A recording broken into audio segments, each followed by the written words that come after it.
to spare, so she'll have to leave at 1:30.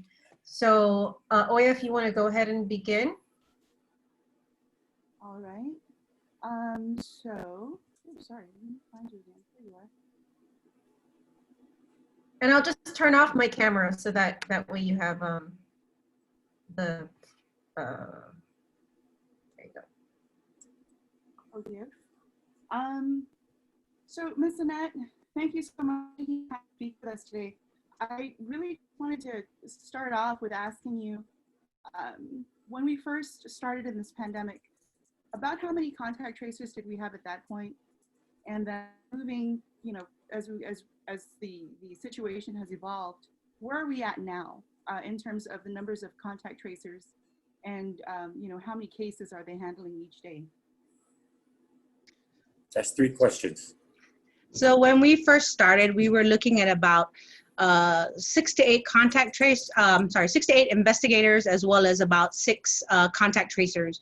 And with our investigators, they do the dual role of investigation and contact tracing. Over the course of this outbreak response, we've expanded our capacity. We've pulled more people on board as needed. We scaled down. And so right now we're looking at approximately 16 investigators. And then we have like part-time on-call, like 4 to 5. And then for contact tracers, again, those investigators are doing their contact tracing. And then we have an additional about 5 to 7 contact tracers are helping us.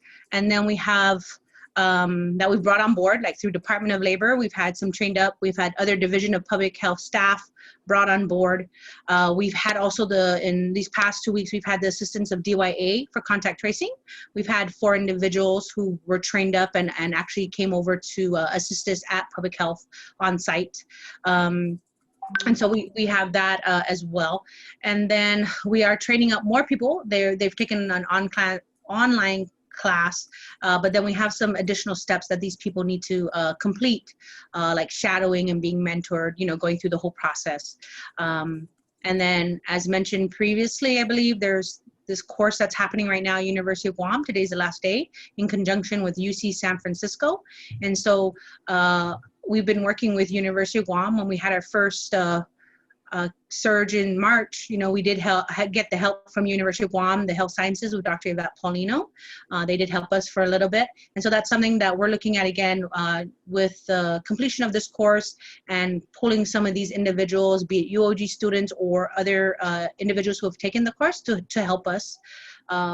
Port Authority of Guam has stepped up. They had some of their employees trained, took the online course, and so they initiated that and they assisted us with doing contact tracing for their employees. As everyone's aware, a few weeks ago, how they reported they had some employees, right, who were positive.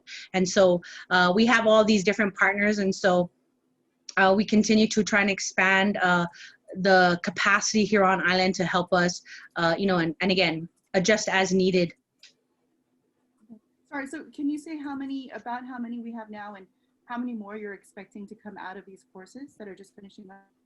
Well, my understanding, there was approximately 85 individuals who took the course.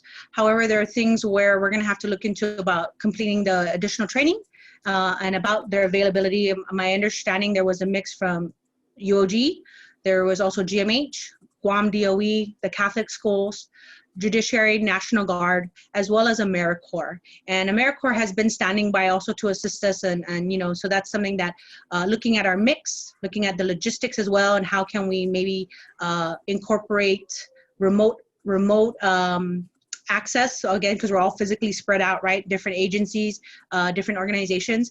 And so those are things that with University of Guam, we're looking at definitely trying to pilot something where UOG can help us at their campus at a designated area. And so those things are already initially being discussed.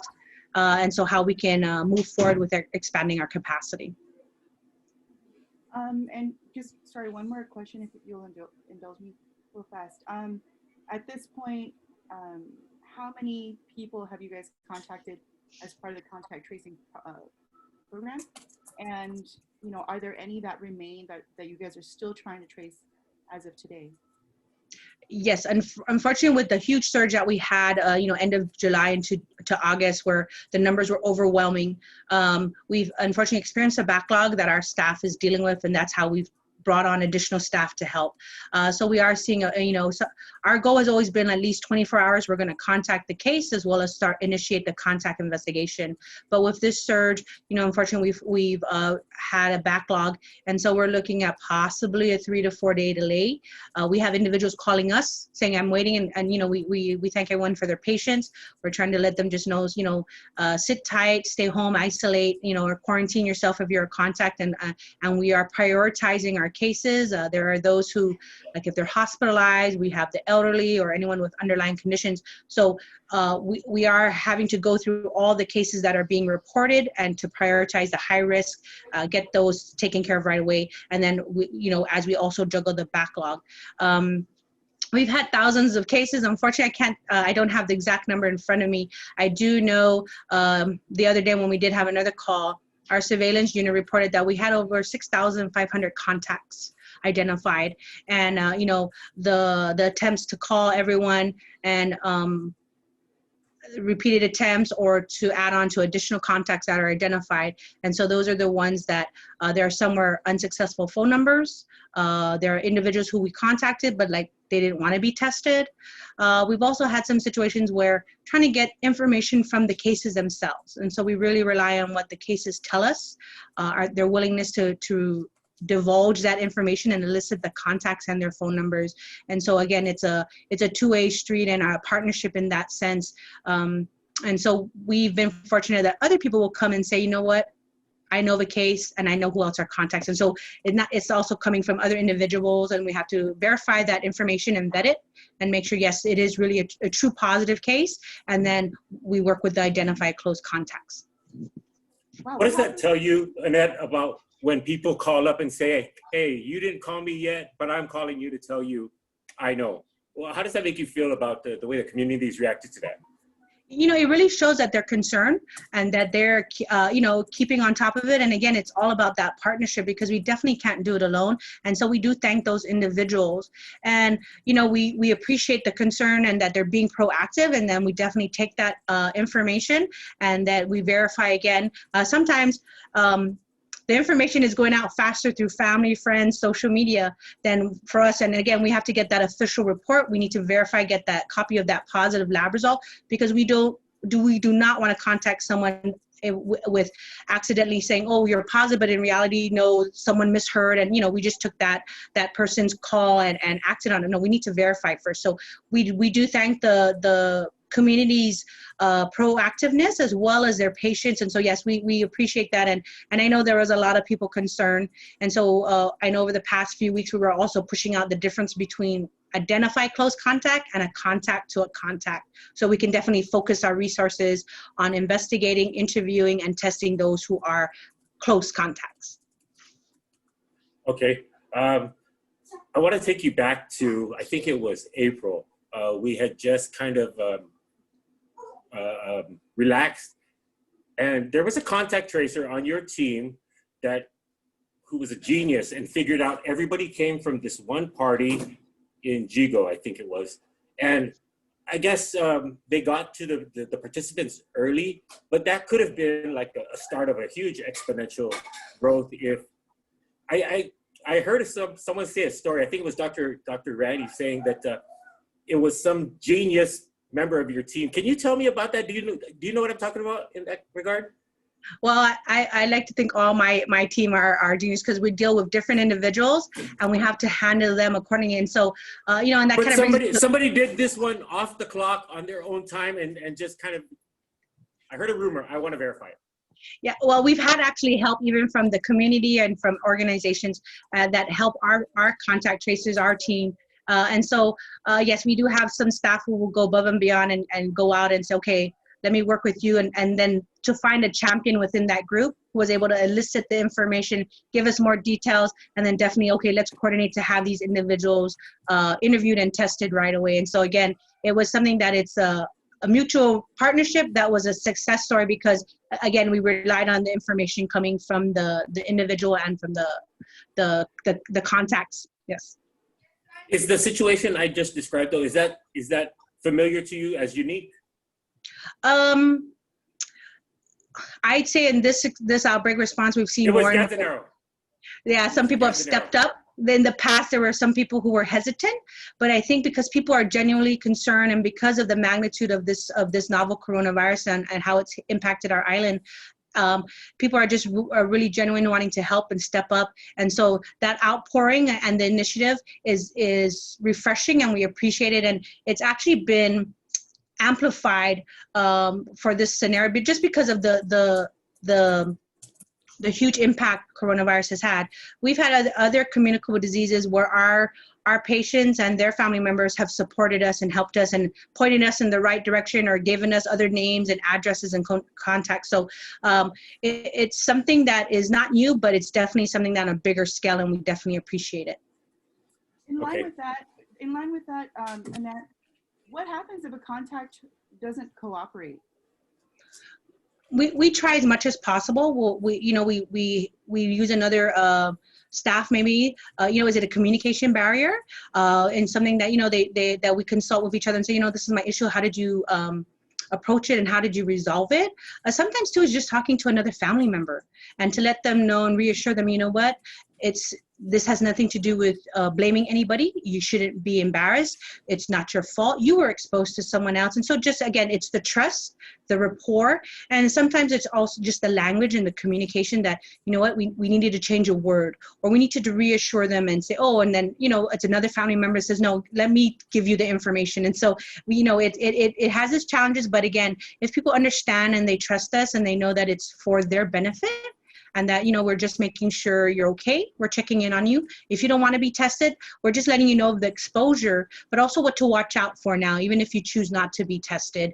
And then just to be mindful of others around you, especially if you have any elderly in your house, anyone with medical conditions, they're really young, And so people are genuinely taking responsibility for their health as well as their loved ones because of how severe the COVID can be. And so that's how we kind of work that out. And or if we have to pull in like a nurse or a social worker, across from other teams in our department, we will definitely reach out to them as well and give them that other voice, try and give them information. We've called on our Dr. Jana Mangonia. She's been so great about, okay, doc, can you please explain to this person? They're asking us some things and they need more of a medical authority, and so that's helped out as well. And speaking Doc, can I just go over the numbers that you gave us earlier? You said you have 16 full-time, 4 to 5 part-time investigators, and about 85 contact tracers, from which you started at 6 to 8 full-time. Of those 85, how many are full-time? No. The 85 are the ones who are taking the course this week with UOG and the University of California, San Francisco. Okay. Yeah, so they're just taking the course. Full-time is, again, those 16 investigators are also contact tracers. And then we have six, I believe I said 5 to 7, that are like part-time. And then we have some who have trained up, we have 4 from DYA. We also have from our Department of Labor. They're assisting us with placing some individuals. And that's another 4. We're waiting for more staff to come on board through the Department of Labor funding to help us. So is that no full-time contact tracers at this time? 0? Yes. The 16 investigators are also contact tracers. They're dual certified, right? Dual, okay. Yes. And then we have 4 to 5 5 to 8 part-time because they're doing other public health duties. Then they come and help us either after hours or on weekends. And then we have from DYA 4 who were trained up as contact tracers. And then we have our so they rotate. So we had 2 teams of 2. So we had 2 last week and we have 2 this week, but they were full-time with us when they were assigned. Then we have our Department of Labor participants who have assisted us. They were trained up, and so they're also contact tracers. And then we're in the process of hiring through our COVID grants, our epidemiology and laboratory capacity program. We're trying to hire these long-term, limited-term appointments so that they would be full-time, and so we're in the process of getting those people on board. And then the CDC Foundation is also assisting Guam in getting contact tracers, as well as their title is disease investigation or disease intervention specialist, and they are kind of the more formal role in the mainland, but they would be investigators / contact tracers for us. remotely? No, we're trying to hire them, and they would be here part-time all the way up until March of 2021 is the funding availability. And so we've been already doing interviews and trying to get people on board as quickly as possible. We're trying to do that because those are the guys that can do like the work of 3 just trainees or 4 trainees, right? Those are Correct. the experience. Yes, and so like for our, I know Oyo asked that earlier, like for our contact tracers, you know, we try to do like at least 5 to 7 cases per contact tracer. But if we have a surge, you know, we're pushing them up to like 15 is what we're trying, like for one case investigators, 15 cases. For contact tracers, you know, we're looking at least them juggling 25 contacts. And again, each case is different in that, unfortunately, we're seeing household members becoming positive. And so they were already identified as contacts, they got tested, and then unfortunately they became positive. So pretty much the investigation is halfway done because we interviewed as a contact. Now that you've been confirmed as a positive, are there additional contacts we need to worry about? Or do you have a job and we have to look now at your work contacts? Or were you just at home and that pretty much finishes our investigation because you've already been identified, no one else additional contacts to contact and interview and test. So every case can be slightly different. And so some cases can juggle more than the 25 contacts. Unfortunately, it's a huge household or event, and then we just took care of them all at one time. Others where it's just 2 or 3 household members, they didn't have a job. And so while we did the investigation, we already worked on the contacts and we don't need to go back to them. Sam, what have been the 10 largest clusters so far as you guys have been doing the contact tracing? Our clusters, Yeah. well, we've had in the past where we mentioned about the churches, and then we've had for like family members, the funerals, and the challenge with that, it's not just the one group, it's various household members that were connected to that group or that event.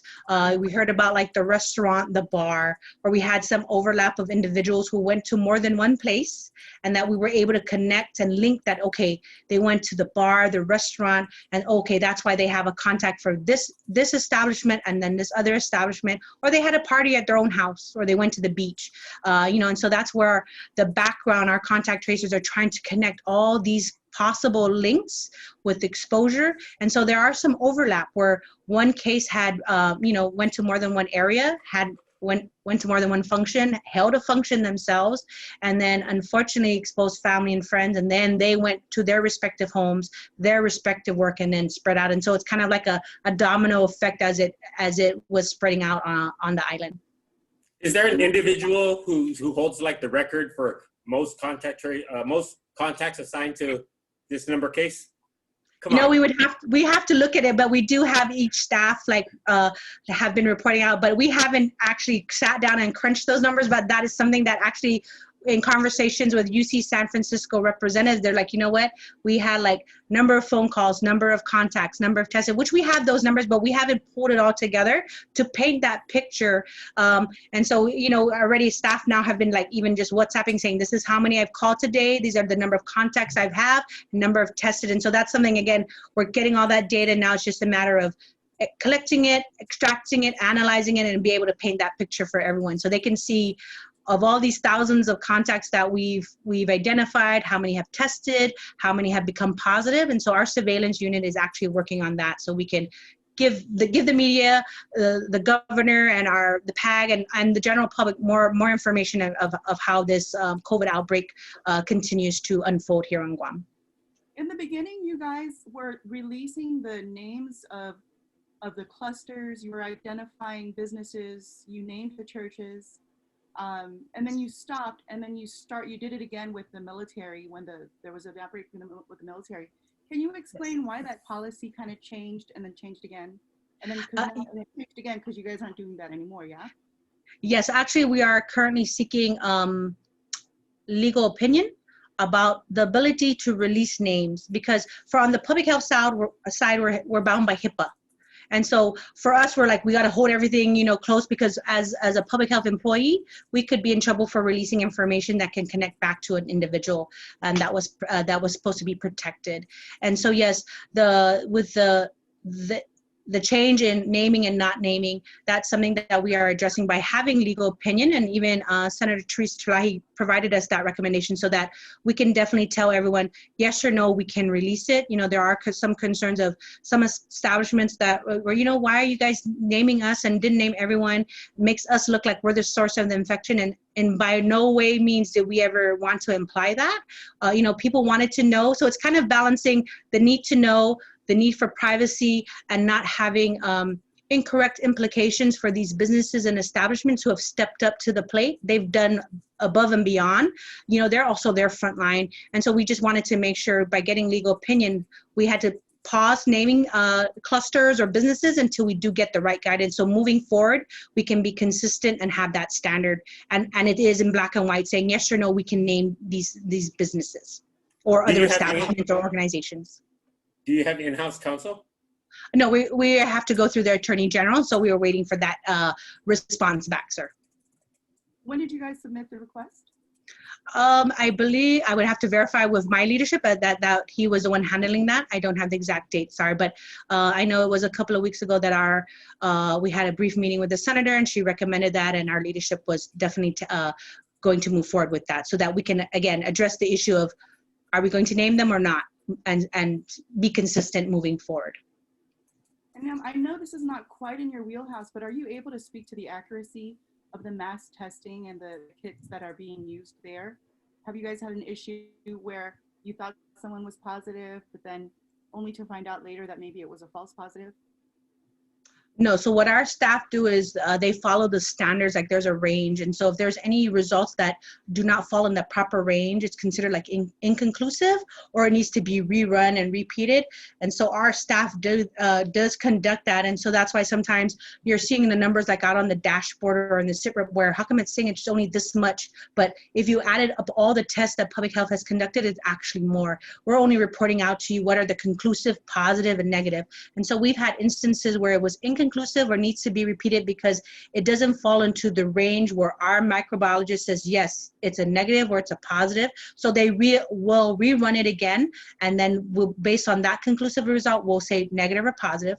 We've had some also where private providers or the hospitals have sent us samples because they wanted to test like on the different testing platforms, like it's to reconfirm. And so yes, they were positive through their machine, be it the Abbott that we provided, or they have a BD Max like at GRMC, DLS, and then we're using the ABI 7500 PCR. So we've had it where yes, it's confirming it's a negative, or it's confirming it's a positive. So we do that as well.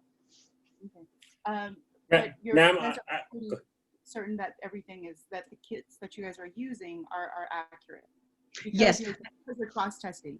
And you're verifying. Cross-testing if there's any concern, or like let's say you know, the doctors just want to make sure, right, especially for their patients, or they're going to go into the hospital or pre-clearance for, you know. So we've had different scenarios where the hospitals have given us samples and say, can you test it? We ran in our machine and we're cross-checking with you guys, and yes, it's coming back, it's the same information. I know in the beginning when that whole concern about the Abbott and how we've adjusted accordingly, that issue of transportation where Guam didn't have the same amount of viral transport medium. So our results, you know, we reached back to our experts in off island in regards to the Abbott, like, okay, are our results okay? And yes, because we were using a less amount of viral transport medium, that we were confident with those results. And then also knowing that the Abbott machines can only be at the point of care. It's not where you can swab them at the outreach and come and bring them at public health lab to test with Abbott. No. And so that's why we've expanded the capacity where, like Northern Region Community Health Center, they're testing with the Abbott. So that day the results are ready and people will be notified. While for our side, we're still running on the different testing platform. And like the ABA takes about 4 to 5 hours because there's preparation and then run the test. Our Gene Expert machine takes about 45 minutes to an hour, but there's still the preparation prior. And so we have all these different testing platforms that are being monitored. We make sure they're certified and calibrated because again, we have to comply with the US and the lab requirements. Yes. Ma'am, I ask this with the deepest respect to your leadership of your contact and investigative tracing team, but my story is going to require me to talk to a person who's making calls full time, I want to ask them about their emotional stress that they get when they're doing this, and some anecdotal information. Is that possible to talk to one or two contact tracers? I can call them over the phone. Well, we'll have to see if they'll answer. We're not answering because we're on the other line doing investigation. So I'm even like messaging on the cell phone, and while they're on the landline, and so they'll have to call me back. So that the timing might be an issue, but definitely our staff are trying to stay positive. We're getting the reinforcements, you know. We just try to keep a positive attitude, and it's not just our team, it's also with our nursing and all those who've been dealing with this through the frontline workers, GMH, they're just being slammed. And so again, we try and feed off of each other, joke and laugh and cry, but you know, we're pushing through it. We'll persevere. It's you know, I'm sorry. I want you to know that the way I'm writing this is painting them as heroes, and I don't want them to be nameless. I want to be able to talk to one or two of them to see who they are and how they can call 100 people a day. That's got to be taxing on your person, and they weren't doing that before this. Can you give me one or two contact tracers to contact? I won't take up much of their time. Yeah, I can try to coordinate that offline, Jojo, with Annette. See if I can get work with Annette and see if I can get maybe at least one contact tracer for you. Yeah, I wanted to use this time to get the permission. Yes, I'll ask them. They're currently making calls already, but some of them were shy. I asked them to join me on this interview, and they're like, "No, Annette, you do it." And I'm like, "They want you guys. You're the front line, you know." So yes, I will definitely work with Janella on getting that and the name and the. Yeah, timing. I know what you're trying to get at. You want like a human interest type of story. Yeah, so I know what you're trying to get. Yes. Okay. Because I believe it's verified that, you know, they could be social trauma from this, and I feel for them, I guess. Yes, and actually that's, you know, it's a good point, and we thank you for trying to put it out there, because some of these interviews, the fastest is 20 minutes, one of my staff said. Another team member goes, the longest I had was an hour. They were talking to me about everything else, and which is, you know, and we will adjust as needed and talk to them and try and reassure them. But, you know, there's those who just want to talk. They're concerned, or their family member. And so we hear the different stories of from our staff saying, oh, she was telling me about this issue and that issue, but it's okay. You know, some are positive, some are really concerned, and what can they do to help us? And so, yes, we'll definitely put you in touch with the staff. Thank you very much. I know you guys are still kind of collating all the data, but I wanted to find out, do you guys know at this point, how many of the positive cases that are being tested, how many of those are past or previous infections where they talked about the remaining, what's left over junk from the virus is still in the system when they get tested again? Well, we'll have to run about if it's been a few months, because how the information was saying that, yeah, it can stay in your system for about 3 months after your infection, right? We do have information on individuals who were tested a week, 2 weeks after their initial positive, and they were still showing positive. And so that information would need to be pulled out by our surveillance unit. So that's maybe something I can ask. You can put it in writing to us, email it, so that my surveillance unit can have it and know what is being asked, so they can try and see how they can extract it for you. We've had some individuals who every few days they went and got tested. There was one positive, and they kept showing positive, but we only counting you one because you were still within your first infectious period. It's something that we knew was going to take a while to clear out, and so we didn't count them as a new case. So we always have to cross-reference, because that is the biggest concern, that we're having people tested at different locations, and then that's why when we put out the SIREP, there's an adjustment. You'll see sometimes that, oh, how come even internally that number's not what we said? Oh, they did the research and they cross-referenced. There was someone who was previously positive, so we thought they were a new positive. We adjusted their identification, their classification, and we decreased the number of positive to show that, oh, that was a follow-up positive. And so yeah, we're wanting to keep our data as accurate as possible. And so there's a lot of cross-checking, verifying in the background, and that's why, like, our data is coming out the day after, because all that information coming from hospitals, they're still reporting and testing till midnight. Yeah, and so that's why our sit rep is a day behind. It's because we're doing a lot of this cross-checking, making sure too that, oh, did that person go and get tested again and it's already in our count, and we didn't want to double count, and you know that skews our numbers for sure. Okay, last question. Is there a deadline that you guys follow after you've identified a positive tester? How much time do you have before the contact tracing becomes worthless? Well, our thing is 14 days from the last known exposure is the quarantine period.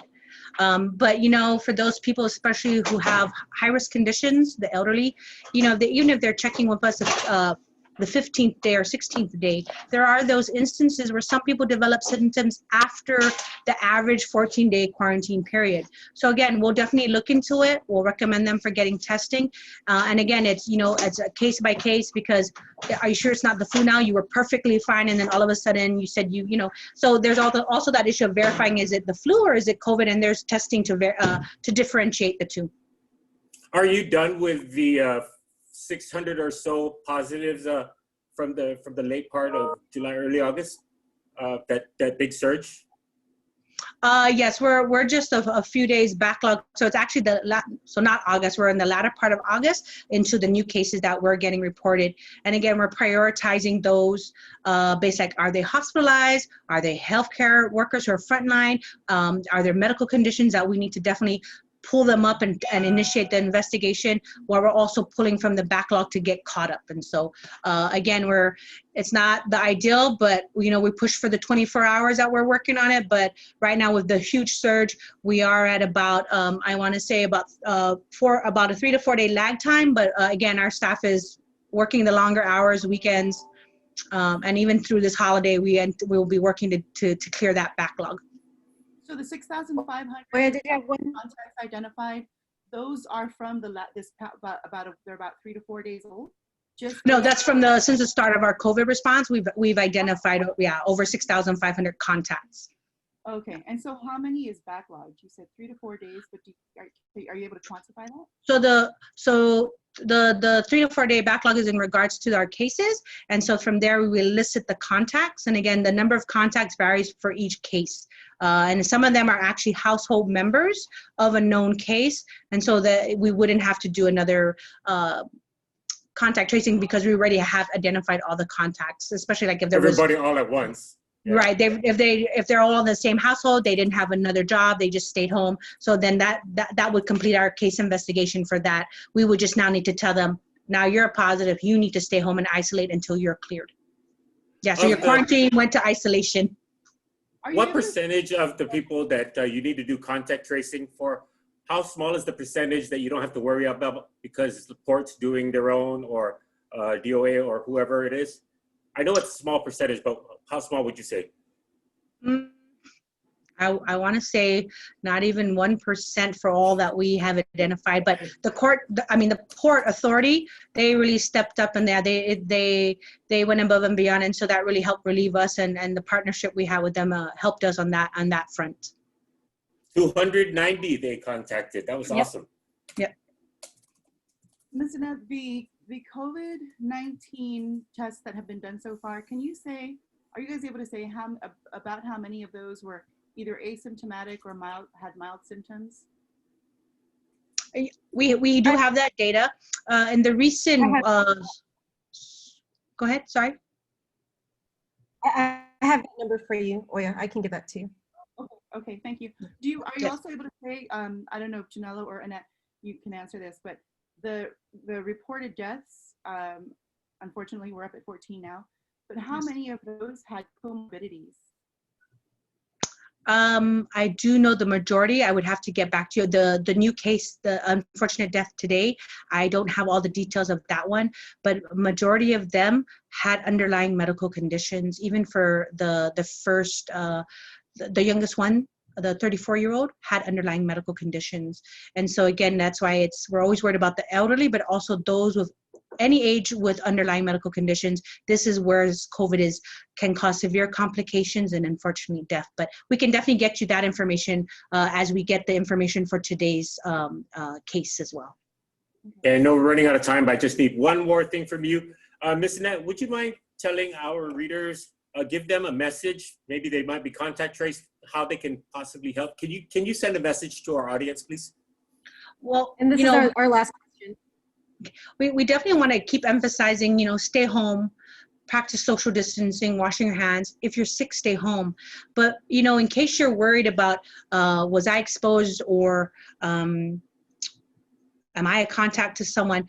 There was something that already, like the JIC with the governor's office, as well as Papel, pushed out about, write down the locations you've been at, who you've been around and in contact with, so that you can recall that, God forbid, you're identified as a contact, a case, I'm sorry, you can definitely help the investigator and the contact tracer saying, okay, on this date, at this time I was here, or who was I with? That's why there was also that recommendation, keep your receipts, because then it helps with the date and the time, right? So that can kind of keep a log of where you've been, who you've been around. Also, like if you about symptoms, just so you know, and so it can help us, because then that'll help us determine, okay, infectious period, right? But for contacts, to be proactive and keep the information of who you've been around. Monitor your health, because that's the most important thing.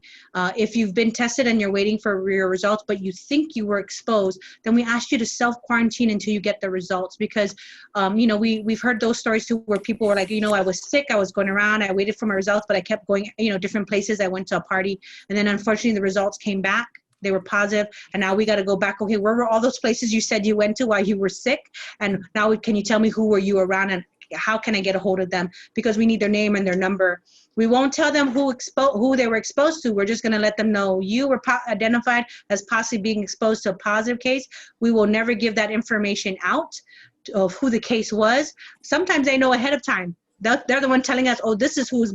So again, but we need to definitely get the information, and as much as possible, all the contacts with their phone numbers, because we want to inform them of their possible exposure, get them the testing as needed, and so they can monitor their health during their quarantine period. All right. Thank you so Thank much, you. Ms. Annette. All right. Thank you. Thank you. Thanks, Jojo. Thanks, Oya.